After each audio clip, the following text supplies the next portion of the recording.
বাংলাদেশের কাছে টাইম নেই কোনো দলের। বাংলাদেশ শুধু সুপার 8 নয়, ফাইনাল খেলার মতো দল। বাংলাদেশকে নিয়ে লাইভে এসে একই বললেন মহেন্দ্র সিং ধোনি।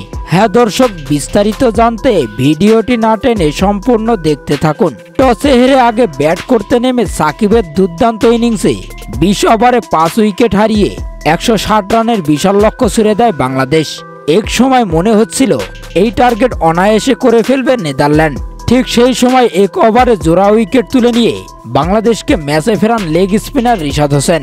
এরপর টাইগার বোলারদের নিয়ন্ত্রিত বোলিংয়ে 25 রানে জয় পায় বাংলাদেশ। এই জয়ে সুপার 8-এর স্বপ্ন বেশ ভালোভাবেই জিয়ে রাখলো নাজমুল হোসেন শান্তর দল। 3 ম্যাচ থেকে 4 পয়েন্ট নিয়ে সুপার 8-এ 1 পা দিয়ে রাখলো বাংলাদেশ। নিজেদের শেষ ম্যাচে নেপালকে হারালেই সেরা 8 নিশ্চিত করবে লাল সবুজের প্রতিনিধিরা।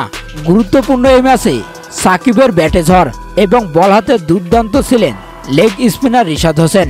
আর ডাচদের বিপক্ষে বাংলাদেশের এমন জয় দেখে হঠাৎ লাইভে এসে বাংলাদেশকে অভিনন্দন জানালেন মহেন্দ্র সিং ধোনি। তিনি আরও বলেন, পরবর্তীতে ভালো করলে শুধু সুপার 8 নয়, ফাইনালে যাওয়ার মতো ক্ষমতা রাখে বাংলাদেশ দল।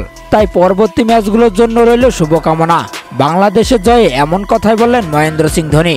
তো দর্শক, আজকের ম্যাচে বাংলাদেশের এমন জয়ে আপনাদের মতামত কি তা জানাবেন ভিডিওর কমেন্ট বক্সে। ধন্যবাদ।